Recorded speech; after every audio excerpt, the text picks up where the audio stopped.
If you ever go to Israel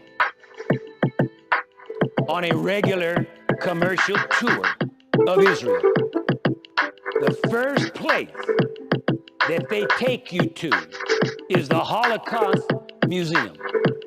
And it is a sick feeling that you get in your innards when you walk through that museum and see the photographs of what one group of men did to another group of men for no other reason than they were who they were, as though they had anything to do about who they were. Where be the Holocaust Museum over 50 million black Africans?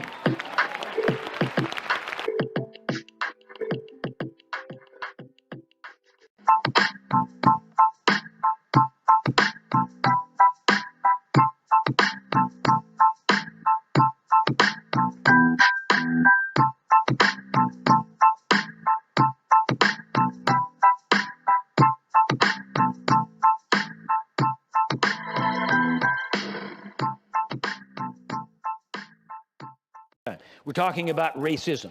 Dr. Claude Anderson, who is black and the author of the celebrated book, Black Labor, White Wealth, in a public meeting held here in the Crenshaw Christian Center Faith Dome, said almost the identical thing that Mr. Kimball said. That was the one that we quoted last time, in reference to racism.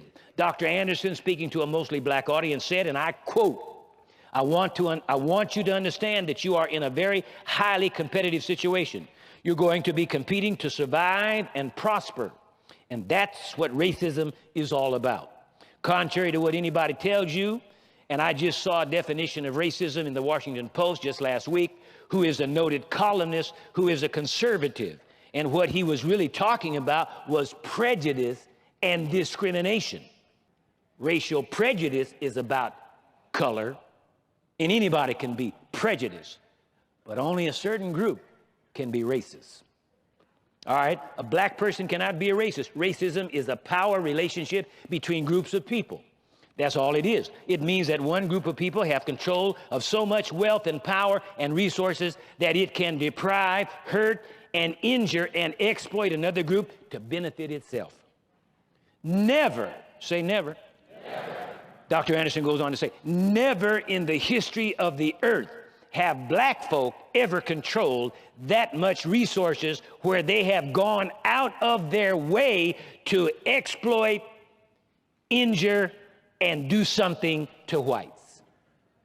So therefore, racism only started in the 16th century. Racism. We're not talking about racial prejudice now. You got to keep those two things separated. Okay? When they began to commercialize slavery against blacks, that's when racism started. There was no such thing as racism before that.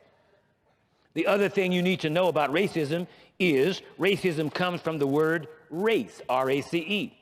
Race means group. So whenever you hear people talking about you cannot prove racism because someone fires you from a job, they are absolutely right. And the power structure and all the white think tanks in Washington know that. That's why you can no longer prove racism.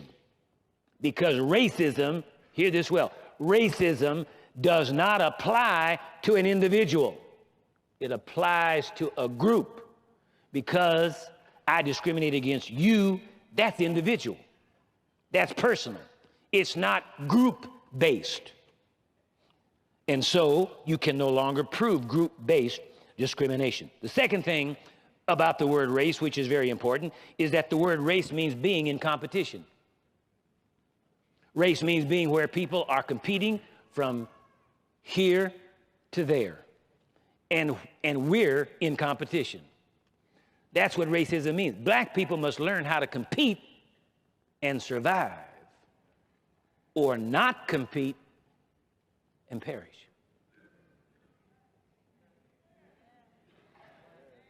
The system is stacked against you.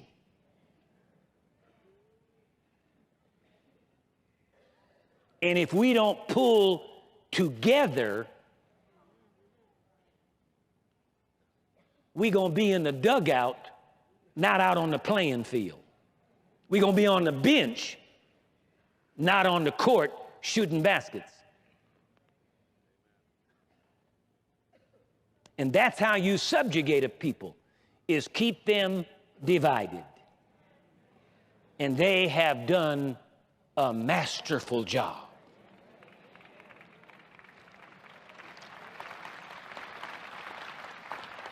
Now listen, again, black people must learn how to compete and survive. Now, see, we're not talking about being against anybody. And that's where everybody gets scared when you start talking about it. It's amazing, every other culture group can come together and everybody thinks it's nice. But when black people try to get together, all of a sudden there's something wrong with that.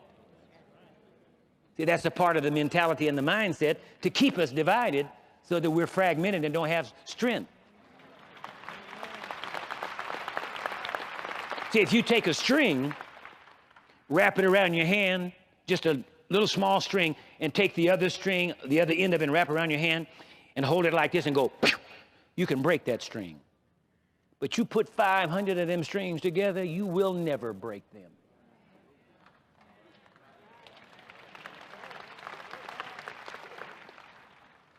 All right? Now, in my humble opinion, and that's the end of the quote.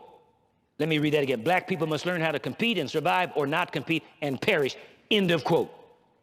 In my humble opinion, these statements by Mr. Keivel and Dr. Anderson say all there is to say about the definition of racism as practiced here in the United States. In other words, these two men have given us the technical definition of racism. However, in this segment of our teaching, my purpose is to talk about racial prejudice, which traditionally has been interpreted as racism. That's what the average person thinks when he hears the word racism. He thinks racial prejudice.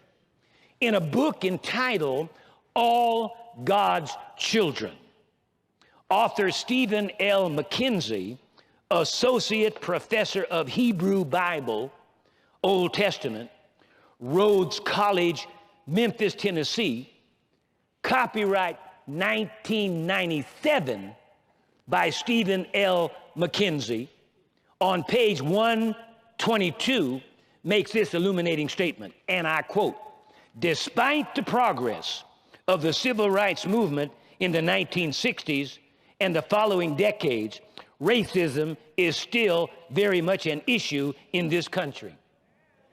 Racial integration, which has crept into schools, businesses, and other institutions in America, tragically has made little headway in the churches." Fannie Lou Hamer's observation about Sunday morning church service being the most segregated hour in America is as true today as it was 20 years ago. End of quote. From the same book mentioned earlier, author Paul Keivel on page 121 says, from 1619, now I don't know, I have to read this, but do you have have you ever been on a commercial airliner and right in the little pocket in front of you, they have little plastic bags in case you get air sick? Do y'all have any plastic bags with you today? Because what I'm getting ready to share with you now may tend to cause air sickness to come upon you. But I hope you'll be able to maintain yourself. From the same book mentioned earlier, author Paul Keivel on page 121 says, and I quote, from 1619 until slavery ended officially in 1865, 10 to 15 million Africans were brought here to America, and another 30 to 35 million died in transport. A journey called the Middle Passage. In all, 40, conservatively speaking, 40 to 50 million Africans were abducted or killed by our white American and European foreparents, end of quote. Now, we just quoted a white man, not an angry black revolutionary. We just quoted from the book of a white man. Caucasian, Caucasoid, white, 40 to 50 million were abducted or killed by our white American and European foreparents. End of quote. That's awesome, to say the least.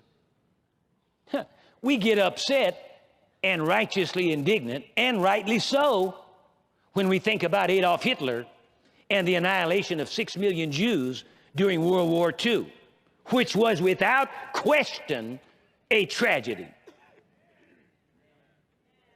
But who gets righteously indignant and upset about 50 million black Africans who were abducted or killed by the forefathers of this nation?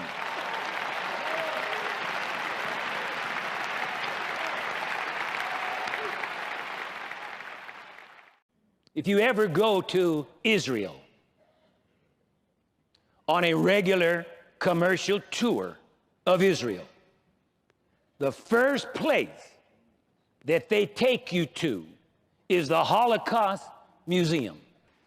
And it is a sick feeling that you get in your innards when you walk through that museum and see the photographs of what one group of men did to another group of men for no other reason than they were who they were, as though they had anything to do about who they were. Where be the Holocaust Museum over 50 million black Africans?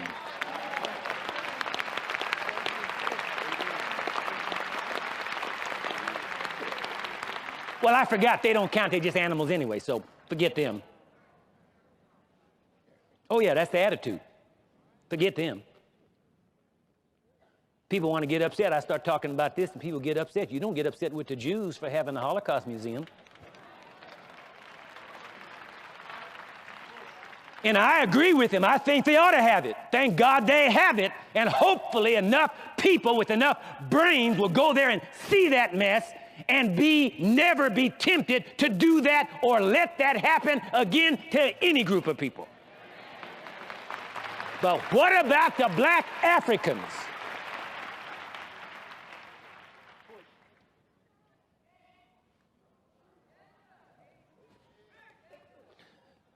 Don't go there. Don't go there. I am. Don't go there. I ain't gonna say no more about that. What does he mean? Not for you, don't worry about it. Now listen to this. In the same book, on page 121 and 122, Mr. Kaible gives us an interesting view of one of our most cherished heroes, Abraham Lincoln.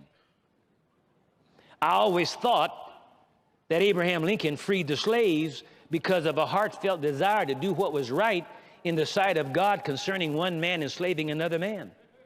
In other words, rectifying man's inhumanity to man. According to Mr. Kaible, perhaps I have been wrong. What do you think? I quote, "The Civil War was a complicated political, economic, and social event. And while slavery was a key issue, the abolition of slavery was not a strong concern of the American public." As Lincoln wrote in a letter to Horace Greeley, a journalist and political leader and contemporary of Lincoln, added, "Dear sir, I have not meant to leave anyone in doubt." This is Abraham Lincoln, okay? "Dear sir, I have not meant to leave anyone in doubt. My paramount object in this struggle is to save the Union, and is not either to save or destroy slavery." They didn't teach you this. If I could, listen, this is Lincoln talk. If I could save the Union without freeing any slave, I would do it. And if I could save it by freeing all the slaves, I would do it. And if I could do it by freeing some and leaving others alone, I would also do that. What I do about slavery and the colored race, I do because it helps to save the Union. End of quote.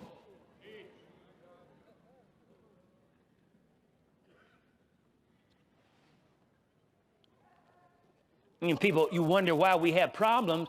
See, this thinking, this pattern of thinking, it has been passed on from father to son, family to family. See, people don't talk about it out in the open, but they talk about it behind closed doors, and they have these attitudinal ideas about black people. That's why this thing has continued to go as long as it has. And the church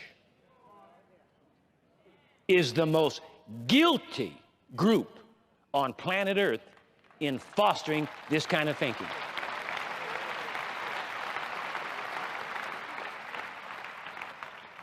That's an eye-opening statement, just what Lincoln just said, isn't it?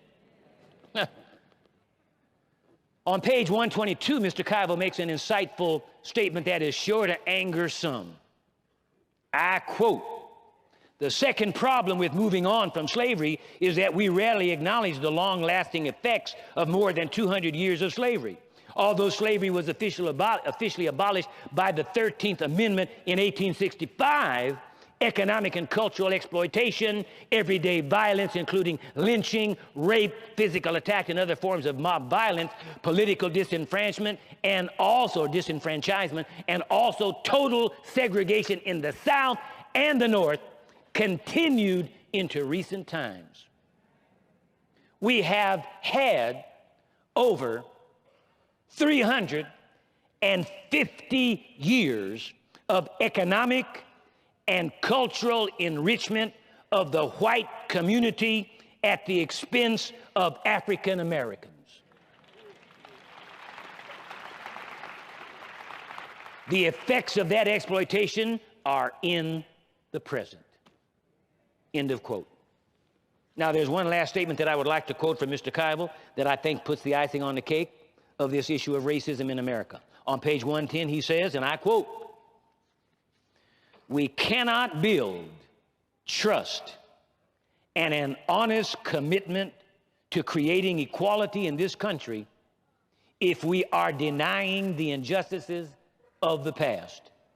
Our good faith efforts to change the system will not be taken seriously if we continue to deny or distort the record of white racism." End of quote.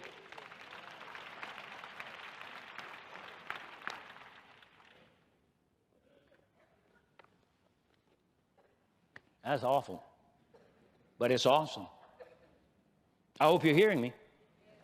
America has a lot that it must answer for. I don't want you to get the idea that white racism is peculiar to the United States. It is worldwide. For instance, we have all heard of apartheid in South Africa, but we need to realize that most of our information about it is from the media, which is controlled by the white power structure. I think it will be of interest for our present study to hear from some Africans themselves who have had to live under the South African brand of racism. In a book entitled "The Church and Racism, a Black South African Perspective" by, again, I apologize if I don't pronounce these words because I don't know what, let me spell it, Z-O-L-I-L-E. Zolili, M-B-A-L-I. Z-O-L-I-L-E, M-B-A-L-I. Copyright by the same person, 1987. Published by SCM Press Limited, London, England. The author points up the same general facts about racism that we have already seen in our study. On page 11, the author states, and I quote, "So the economic reason for apartheid can be seen as cheap labor."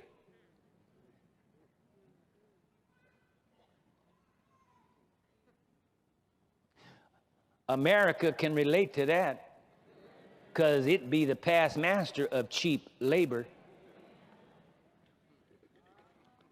This nation's wealth was built on the back of cheap labor. Cheap meaning nothing. But let me quote the author again. So the economic, and I'm quoting, so the economic reason for apartheid can be seen as cheap labor. The existence of cheap labor sustains the high standard of living of the whites. And this is an African, wrote a book in South Africa about South Africa. But you know that the devil has a MasterCard too. You know, he flies from one country to the other. So, you know, he's not just limited to one country. It sounds like America, don't you think? He further states on page 15, and I quote, the World Council of Churches concern over racism goes back to the General Assembly held at Uppsala in 1968. Section 4 of the Uppsala report reads, A, in parentheses, racism is linked with economic and political exploitation. End of quote. Doesn't that sound just like what we read from Mr. Keivel and Paul Anderson, Dr. Claude Anderson? See, it's the same thing. See, racism is economic.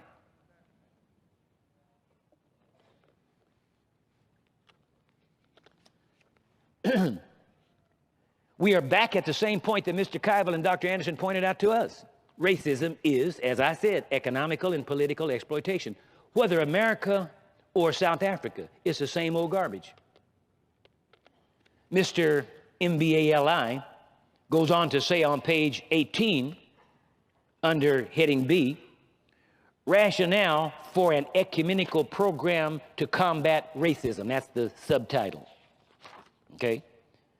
Page 18, under B, rationale for an ecumenical program to combat racism. Under numeral 2, we have sadly to recognize that in spite of the battle that has been fought against racism by the churches, mission agencies, and councils of churches, with often heroic personal sacrifice, racism is now a worse menace than ever. We have also sadly to confess that churches have participated in racial discrimination. Many religious institutions of the white northern world have benefited from racially exploitive economic systems.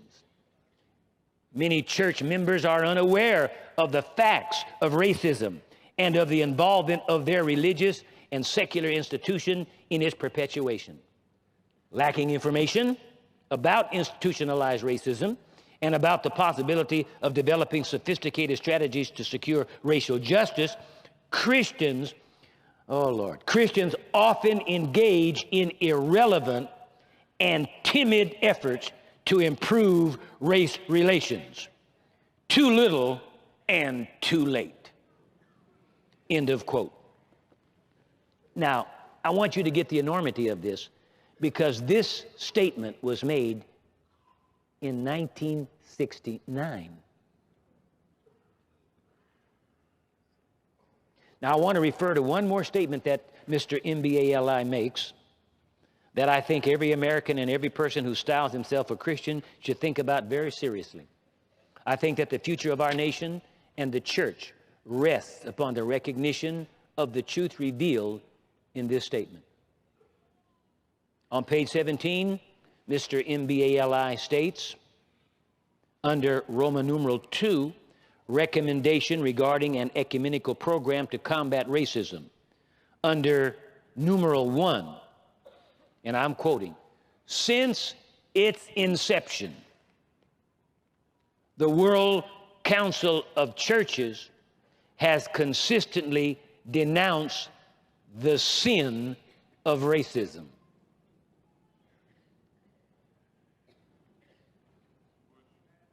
You didn't get that? Oh, you missed a good time to shout. You missed that. Listen, since its inception, the World Council of Churches has consistently denounced the sin of racism. The World Council is saying that racism is a sin. And if it's sin, It should be repented of. And repentance means stop doing it.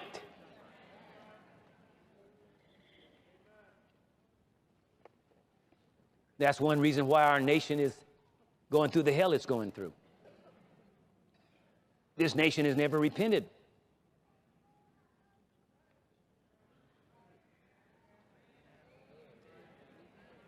I said the nation has never repented.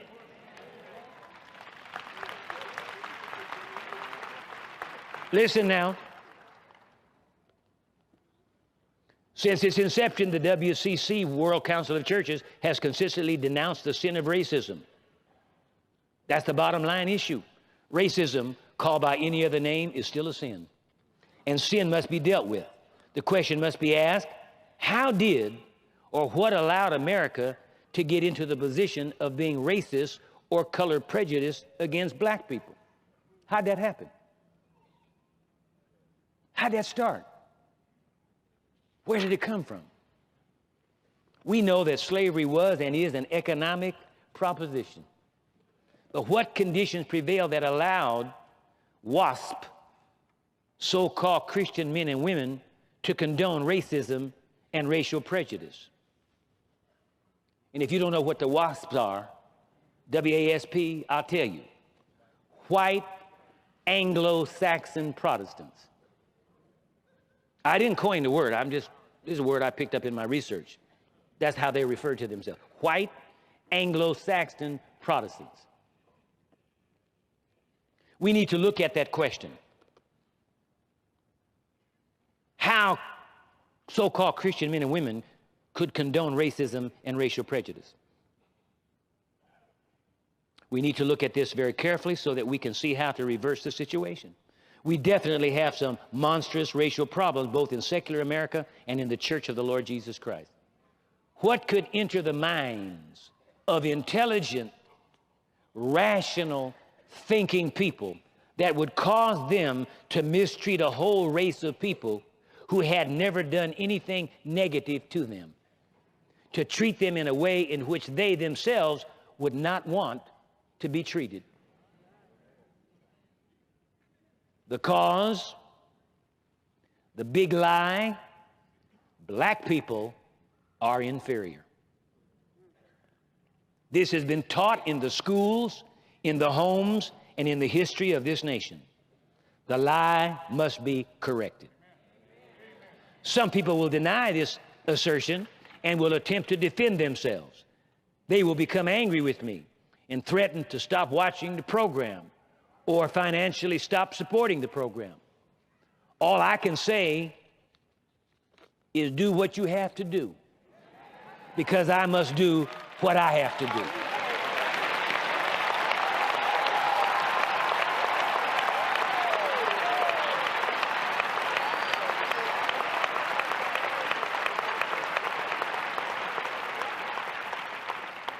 And notice, I didn't say all. So if you're not guilty, you don't have to get upset. If you're not a part of the problem, then you must be a part of the solution.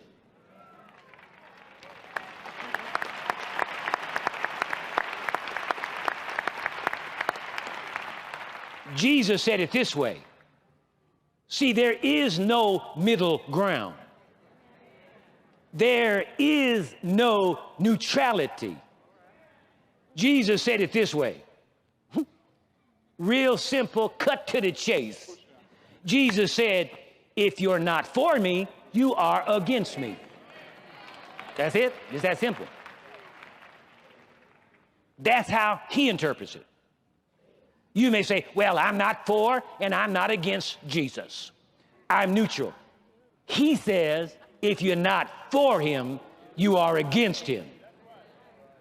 And I say, if you're not for me, you are against me.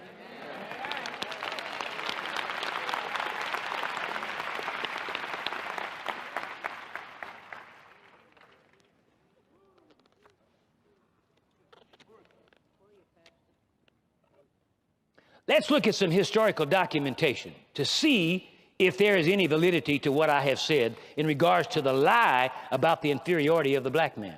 If we do not know what causes our thinking patterns about other people, we can never make any corrective adjustments. Before we get into the historical documentation, I feel it necessary to address the possible criticism that may be leveled at me from some African Americans concerning why would I bring up racism, racial prejudice, slavery, and all of the other unpleasant things of the past. Actually, that is a very legitimate question. And frankly, I really don't mind being asked. From a book entitled The Journey of the Songhay People, copyright 1987 by Calvin R. Robinson, Redmond Battle, and Edward W. Robinson Jr., the authors answer this question for me in a way that leaves little room for debate. Why would I bring this up? Why would we talk about all this stuff? Why plumb the depths of the past? This book, I don't even have to answer the question. They answer it for me. On page 21 of this book, The Journey of the Songhay People, they state, and I quote, "Oh, you got to get this. If you don't get this, then you're not interested in blacks. If you're a black person and you don't get this, you're not interested in yourself. And if you're a white person and you don't get this, you're not interested in us."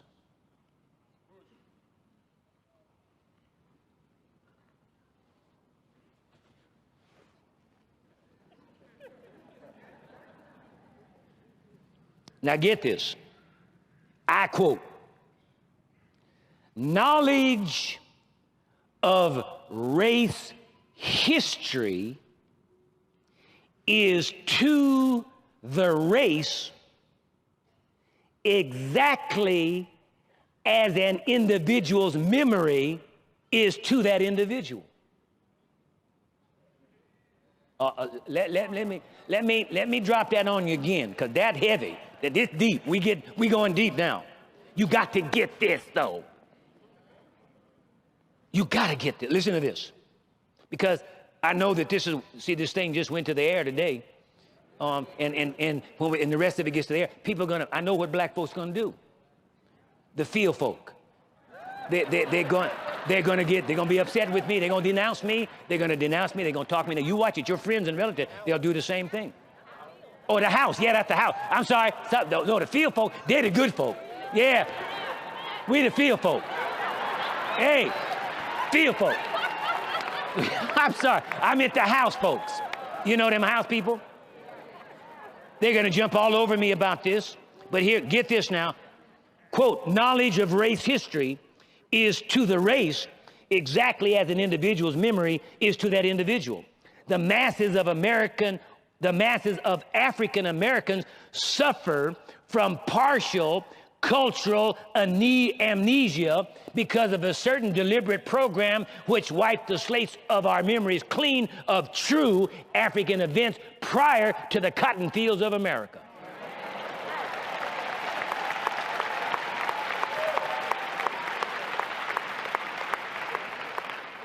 But the monsters who perpetrated this cultural genocide were not satisfied. After wiping the memory slate clean, they wrote upon those slates a series of vicious lies. They wrote on the slates, on the minds of all, black and white alike, that the African is really an ape which can speak. They wrote on the slates of the minds of all that the African evolved in the heartland of the jungles of Africa, where not even the faintest glimmer of light of science and learning could penetrate. They wrote on those slates that this African subhuman has neither the genetic ability to learn nor the ability to behave properly. They program all of this upon the minds of all, black and white alike, end of quote.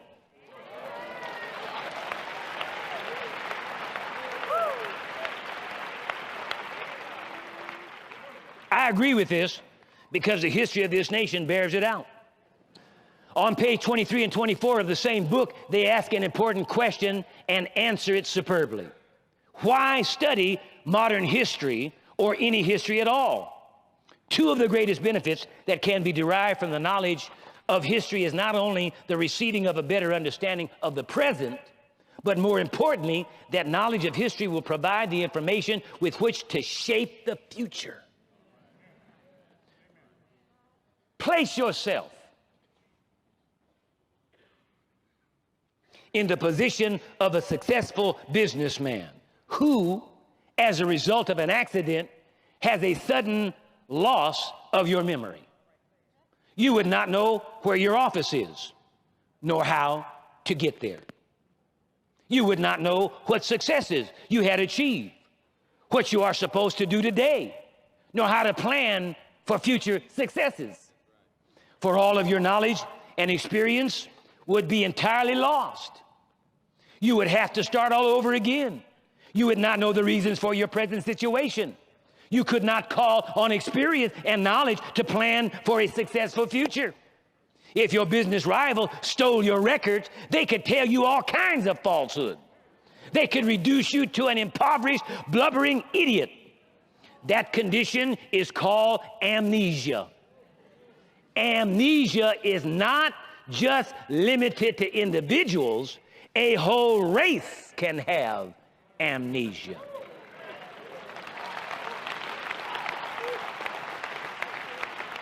It is a truism that history is to the human race what memory is to the individual. Now, that's awesome. But how true? Cicero, first century Roman writer, statesman, and orator said, and I quote, this is awesome. Listen to this. There is very little that is more important for any people to know than their history, culture, traditions, and language. For without such knowledge, one stands naked and defenseless before the world. End of quote.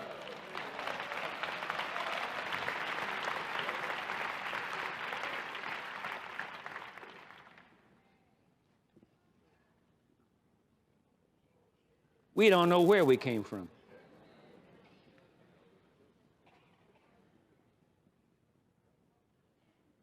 All of our names are white names, taken from the slave masters. We don't know what our ancestors called us. They wiped the slates clean. That's why we've been defensive, because we don't know self. We don't know where we came from.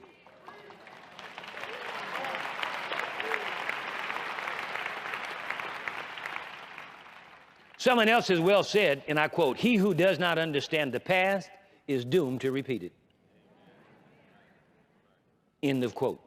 These statements sum up in a nutshell my reasons for bringing up the past. Moving right along. Let's examine some documentation that sheds more light on how this inferiority of the black man lie got started. Oh, this is in a book entitled Infected Christianity by Alan Davies, copyright 1988 by McGill Queen's University Press, page 13, the author states, and I quote, "The philosopher David Hume, who happened to be an 18th century Scottish historian and philosopher, the philosopher David Hume had this to say about the black man, and I quote, "I am apt to suspect the Negroes and in general all the other species of men, for there are 4 or 5 different kinds, to be naturally inferior to the whites. There never was a civilized nation of any other complexion than white, nor even any individual eminent either in action or speculation. No ingenious manufacturers amongst them, no arts, no sciences." End of quote.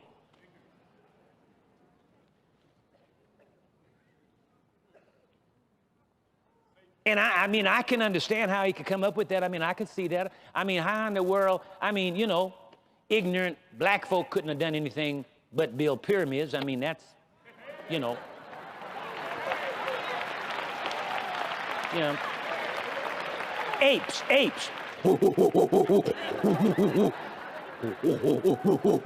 Yeah, they built the pyramids. And modern science, they still don't know how them folk built them to this day. They still can't figure out how they got them stones up on top. These are people that don't have no science. But these are the kinds of attitudes that have been promulgated down through time. And some of you got these attitudes in you now. You know it, and I know it, and God knows it. And you need to be cleansed. You need to be washed. And I need to quit because I am out of time. We walk by faith, not by sight.